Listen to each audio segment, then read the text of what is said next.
What's up, guys? Welcome back to Newswave. Going into September, Nintendo will be raising the price of the Switch 2, and it's pretty clear they have to get kind of creative as they then be at the $500 mark. And in fact, it looks like that is what they're doing with a couple of new offerings for the system, but we'll go over exactly what they have with that here today. Also, we are going to be talking about Gamescom opening night live. It happened yesterday. It was a bit more than 2 hours long, and it felt like it was a bit more than 2 hours long, but I went through and got all the announcements. Hopefully we can get you through it in much less time here. And we're also going to be talking about emulation with an interesting breakthrough, especially if you're someone who likes trophy hunting. This on the PS3. In fact, it looks like you can sync up your trophies there without actually needing a PlayStation 3 to play on. But we'll go over all of that and more. Guys, if you enjoy these videos, make sure you hit that like button. Helps out a ton. And if you're new here to the Spawn Wave channel, make sure you subscribe down below. Guys, we're every weekday morning, 8 a.m. Eastern time, going over the world of gaming news, trying to keep you up to date.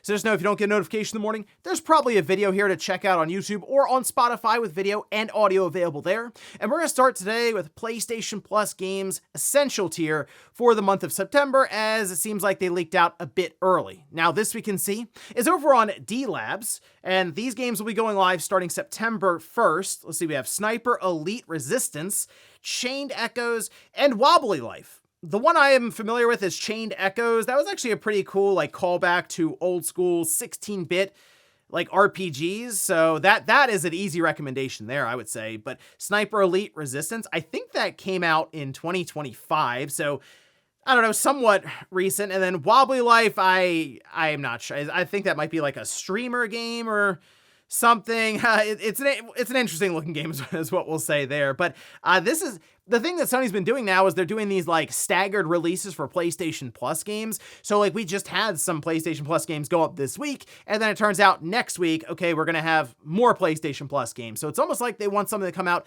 every single week. So I guess look forward to an announcement here.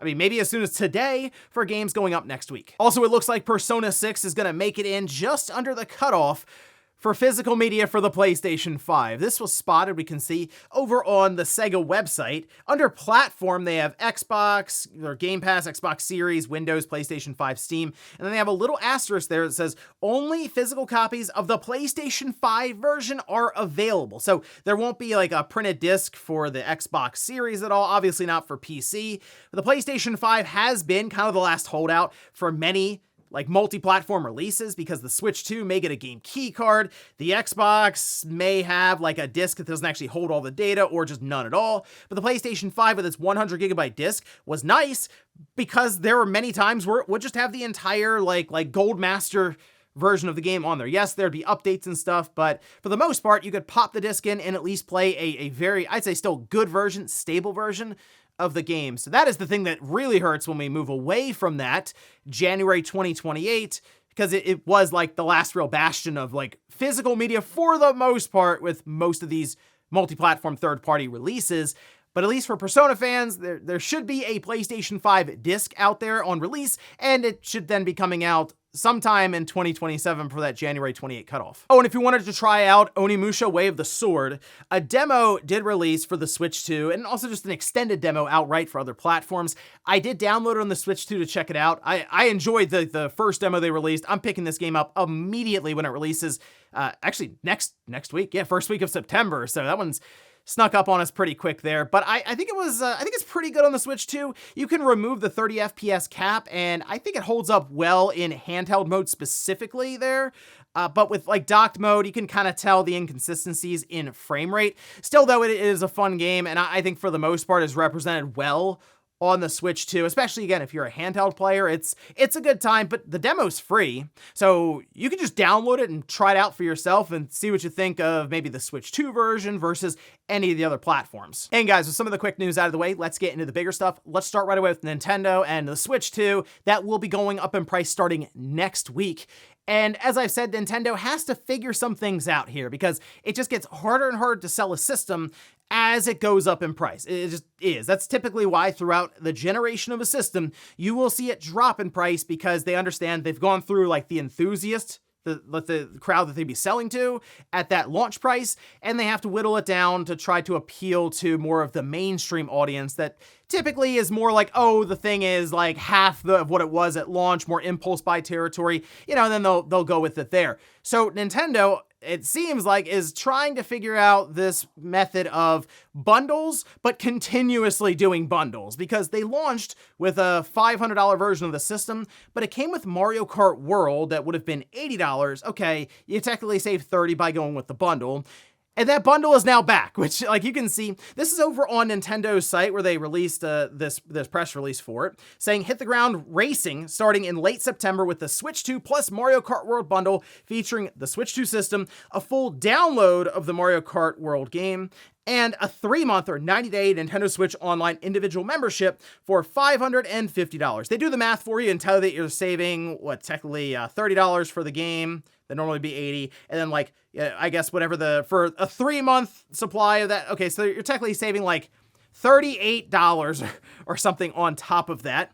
But Nintendo is going to be spamming this Mario Kart World bundle constantly. And we know that because they spammed the Mario Kart 8 Deluxe Switch 1 bundle constantly. Remember, every year for Black Friday, you knew it immediately. Okay, here comes the Mario Kart 8 Deluxe bundle. And it worked for them. I mean, Mario Kart 8 Deluxe sold crazy numbers, and sure, it sold on its own, but obviously it also sold in that bundle a lot, especially each and every Black Friday, each and every holiday season. So I think Nintendo's going to do something very similar with Mario Kart World, because it's also an $80 game, so it has that perceived savings more so than any other title. Now, with that in mind, I think Nintendo will also look to brand new games that are coming out to pair with the system. And they've done this with things like Pocopia. Here we go, though, with another game, saying on October 22nd, the newest entry in the Nintendo Switch Sports series, Switch Sports Resort, launches exclusively on Nintendo Switch 2. On the same day, customers can purchase the Switch 2 plus the Switch Sports Resort bundle, which includes the Switch 2 system, a full download of the Switch Sports Resort game, and a 3-month or 90-day NSO individual membership for the suggested price of $530. So once again, not like a massive discount, but there is a discount there. And that's the whole point of this, Nintendo trying to make it feel like you're getting one over on them, kind of. I mean, it's still a download code, so it's not the cartridge necessarily. But in their mind, okay, now you're in NSO. Now you're redeeming games and setting up an account for their Switch Online, their storefront, and then maybe you'll think about sticking around and buying other games on it, or just really getting into the ecosystem and being linked with your email and like your payment setup, everything else, right? But Nintendo has to, I think, be more aggressive as the price goes up for these components behind the scenes, even if they think it's going to last a couple of years, which seems to be where analysts are leaning now, is that by the end of 2028, we'll start to see the light at the end of the tunnel for this whole RAM crunch. 2027 is supposed to be the worst year. By the end of 2028, more manufacturers will be coming online and will, I guess, offset this insanely skewed supply and demand curve that we're on right now, right? So if that's the case, then Nintendo sure they can weather the storm a bit, but these would be the prime years to be building that install size, especially with what I'm sure to be some pretty big releases, like, Pokemon's coming up. That's going to be massive. I know we have Ocarina of Time coming up, but even so, a 3D Mario, you do assume there will be, even a new mainline Splatoon game, which is another big one for them, and then any other massive spin-offs that they have in store. Basically, Nintendo, especially now, would be selling on software. It's just still difficult when you have systems that the Switch 2 is going to start at $500 next week, and I think it could get upwards of $600 by the end of 2027. So my thought process then would be, you look at a game that's maybe a year or more old, like in terms of like how long the game's been out, but like you pair it with the system and that's it. You don't actually pay anything extra for it. It's like the Donkey Kong Bonanza Switch 2, and it just comes with a download code for the game. I'm curious how Nintendo continues to approach this, like in the future, especially as we go through 2027. But I feel like we're just always going to see a bundle of some kind on the market, maybe multiple bundles, especially if they can attach it to some big popular games like the next big Pokemon game out next year. Next up, let's talk about Gamescom opening night live. As I mentioned, it was more than 2 hours long, and there was also a 30-minute pre-show. Jeff Keighley, like I said, he does his best with these shows. He has a bunch of shows throughout the year, but there are times where he shows up and man, it goes on and on and on. And in this case, there were more than, I think, 50 games that were shown, but not many of them were super memorable or any massive wow moments. It was a lot of updates, like things you already know about, but they wanted to show you more of it, which is fine. but it didn't have any of those big like E3 moments where people are like, oh my gosh, how did this happen? Although, you know, maybe at the end there was one that people were pretty excited about, but we'll go through the entirety of the show, and I'm going to try to move kind of quick here, and we'll start at the top. Now, we're going to start with Notice Fall. That's from Hoyoverse, and I noticed that Hoyoverse got a bit of a reaction there from the audience. It's interesting. Okay, I guess they're getting more and more popular as we go along. No release date on this one. Then we have Rainbow Six Tactics. That kind of makes sense, right, for Rainbow Six in that case. It's a turn-based tactical single-player Rainbow Six game. 15 unique operators. The operators each have individual gadgets, abilities. I mean, what you would expect with something like Rainbow Six Siege, right, just in this tactics format. They said it releases in 2027. Gears of War E-Day, it did have a campaign trailer. It looks awesome. I enjoyed the game with the beta that had happened, so I'll be checking it out when it releases in that first week of October.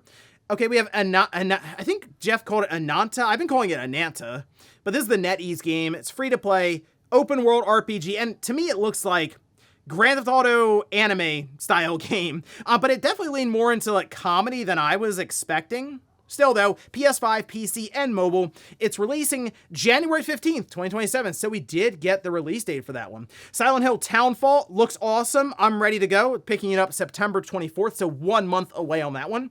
Resonance, A Plague Tale Legacy, that's out tomorrow, August 27th, another trailer for that one. Crimson Desert, they have a bunch of post-launch content, although they've already been doing a ton of updates. So this is a game clearly that Pearl Abyss is going to be supporting for quite some time. And it's just, I mean, it was a list of all kinds of stuff that they're adding in. Then we had Sea of Remnants. It's like a free-to-play pirate RPG. The closed beta is planned for December.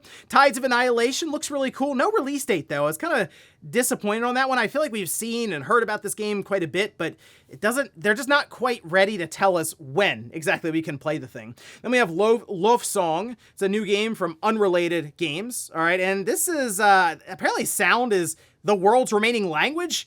It was a very artistic game is what we'll say. No release date announced on that one. Mega Man Dual Override. Proto Man is a playable character, and there's a new character, Twinkle Girl. Mega Man, I think, like, killed her in the trailer here. It is releasing, though, 2027, and there's a new Mega Man outfit being added to Pragmata that looks quite terrifying. We have Rayman Legends Retold, that's still releasing October 1st. PUBG DeadNet, it's the new PUBG spin-off. It's like a roguelike structure on that one. Control Resonant, that is out next month on the 24th. The Blood of Dawnwalker, that's coming up here pretty quick, guys. Next week on that one, and that they did add a 60 FPS performance mode for release on that one, of course, PC, PS5, and Xbox Series. Game of Thrones War for Westeros. It's a strategy game on PC in 2027. Then we had Dust Origins. Exodus got a release date April 7th, 2027. Warlock Dungeons & Dragons. 1001 Threads of Mizan. We have Metro 2039, new gameplay trailer for that one, still coming out, of course, February 2027. Hitman World of Assassination, the Herbalist. Snoop Dogg, coming to Hitman. It's a limited time target. It starts August 27th, so tomorrow. Aeon 2, I remember the first Aeon, this is from NC Soft, so the sequel to that one. It's a PC MMO. That is releasing October 5th, 2026. I don't know if I'll check it out, because if you dive into an MMO and it hooks you, like, that is all you are playing, and that is not a great time for me to just be playing Aeon 2 that first week of October. It's going to be quite crowded here pretty soon. Afterworld, then Petite Planet, Mugenics. Okay, so the console versions did get announced. PS5, Switch 2, Xbox Series, that is releasing September 8th. They had a whole live musical performance during the show for this one. We had Aliens Fireteam Elite 2, 1666 Amsterdam, Road Kings, Showa American Story, which is this action RPG. It kind of looked a little bit like Yakuza there for a bit. PS5 and PC. Stage Tour, this is pretty cool. I mean, it's like, hey, do you remember Guitar Hero? Here's Stage Tour. So it is a rhythm music game, and apparently these are people who had worked on Guitar Hero and I guess Rock Band in the past. 90 different songs. There's like a full band focus. They even showed drums while this was all going on. And there's a guitar you can buy for this. It's releasing December 10th. I'm watching this, I'm like, man, some flashbacks, some nostalgia from Guitar Hero days. This might be a fun one to get for that holiday season, because the thing with Guitar Hero that it always worked well with were like family gatherings or friends coming over and you just pass the guitar around and you laugh when people fail, or you're amazed when someone's really good at it. I don't know, that might be a good pickup for December. We have Crazy Taxi World Tour, multiplayer reveal on this one. It's coming out still 2027. Turok Origins, this got moved to spring 2027. Grav Hounds, which the characters are dogs with guns, so interesting. It launches later in 2026. Lego Skylines, finally got the trailer on that one. A Lego-focused city builder, which is kind of cool. Makes sense there, I think. Then we have Exterminauts, Path of Exile 2, version 1.0. It's releasing December 11th. Heroes of Might and Magic 3, the remake. It's a full remake, completely rebuilt in 3D, and they say it's modernized while remaining faithful to the original. We'll see about that one. No Law, which I think looks awesome. It's like this cyberpunk setting, and we've seen this because the main character is just doing this big boot to everybody in the last trailer, I believe. But they say it's an immersive open-world RPG, multiple approaches, so you can be super aggressive, you can be stealthy, tactical. That is releasing in 2027. We have Project Zeta, Cinder City, Ontos, Pony Island 2 Panda Circus, which it looks much, much darker than what the title implies. That is releasing April 2027. Zoopunk, There Are No Ghosts at the Grand, Rocco Kingdom, Final Fantasy VII Revelation, which looks awesome. I'm to the point, I don't need to see more of this. Like, I'm good. It's the end of the trilogy, and the new trailer focused heavily on the different weapons. They showed Ruby, Emerald, Ultimate Weapon. It looks awesome. Of course, all platforms launching simultaneously. No official release date yet, though. Still spring 2027. I'm kind of looking towards like Tokyo Game Show maybe around that time. So, I mean, we'd be a month out from that. But around that time for the official release date as they head into next year. And then we have the closeout here from CD Projekt Red. Okay, so The Witcher 3 Wild Hunt. It's a remaster. And it's a free upgrade for existing Witcher 3 owners, and that's going to release across the board there September 29th, next month. PS5, Xbox Series, PC, and Switch 2. Yes, they will be taking advantage of that new hybrid system from Nintendo. Updated visuals, improved traversal and movement, modernized combat, updated camera, updated targeting system, new animations, new finishers, revamped ability system. Improvements apply to the, guess what? The expansion as well. So Songs of the Past, this they say is Geralt's last adventure before passing the torch to Ciri. Entirely new region, new quests, new monsters. All those improvements, as I mentioned, will be here. Releases 2027, and they weren't done, okay? Witcher 3, Hearts of Stone, Blood and Wine, it's free. They're just, if you have the base game, they are just giving you these expansions, and Blood and Wine was quite substantial from what I remember.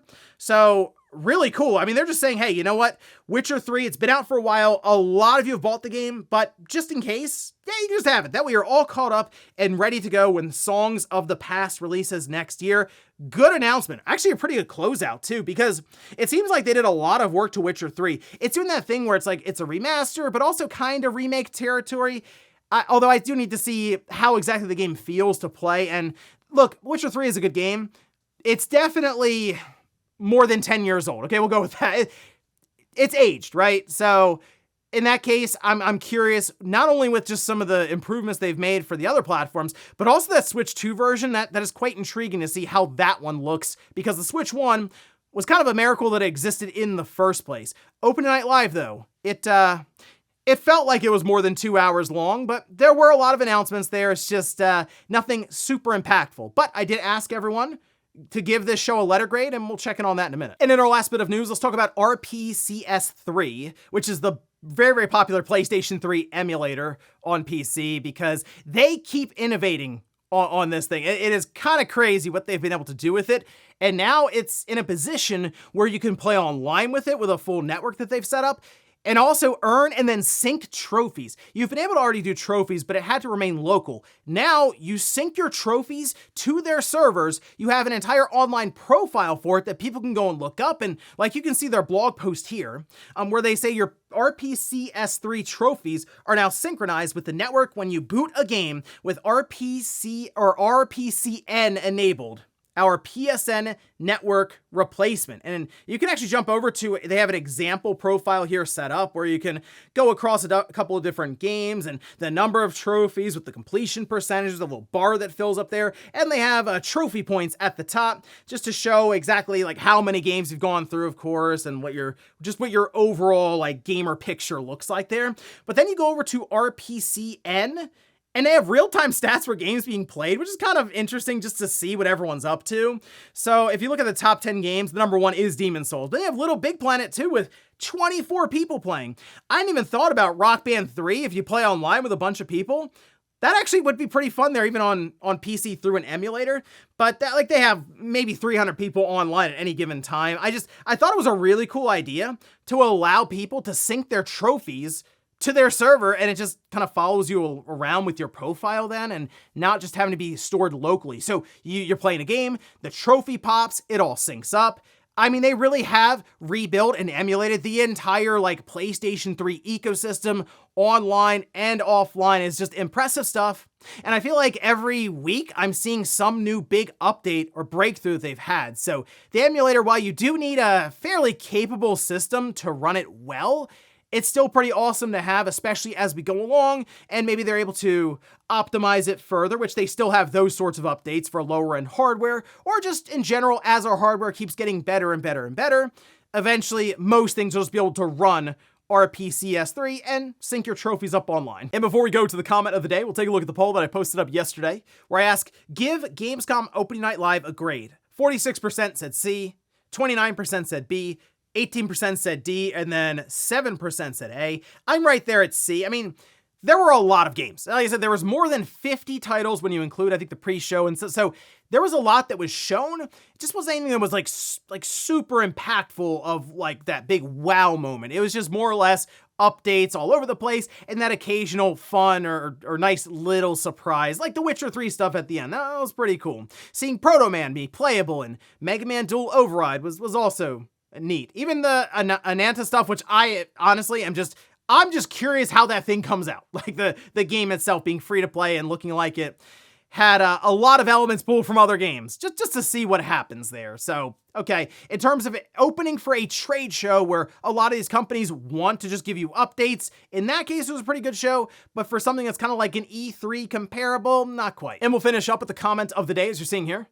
This is from States Minds, who says, I wish it was the full trilogy with Soul, Blazer, and Illusion of Gaia 2, but happy we're getting Terra Enigma. Yeah, so I did see some people going back and forth about this online, where they see Terra Enigma, and it's like, it's really cool that in general, the rights holders and stuff, they were able to come together and work this out, because this will be the first time it's officially released in like the US, right? Like that alone is really cool.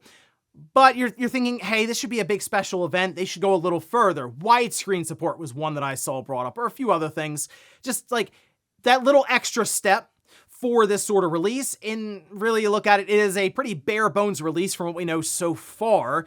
I'm just pretty happy to see it be a thing at all. And I'm not even expecting it to be like a high price. I'm thinking this is $20, maybe 25. We'll see. The physical copy will be more expensive because obviously they have to put it together and ship it around, and that might be like a $30 to $35, maybe $40 release. We'll see. If it's on the cartridge, and okay, then we can talk. But for me, Terra Enigma, it was just really cool to see that happen. And who knows, maybe down the road, it can find its way into a collection that feels more complete with features and then also other games for content. And ladies and gentlemen, that's going to do it here for Newswave. If you enjoyed this video, guys, hit that like button. If not, hit the dislike. Leave comments down below about everything we talked about here today. If you missed yesterday's Newswave, I'll leave it up here in the card. Or maybe you wanted to see how things were going with Rockstar and Take-Two responding as these GTA 6 leaks are flying all over the place. I did a video looking into that, and I'll leave it right below. Thanks guys for watching, and I'll see you next time.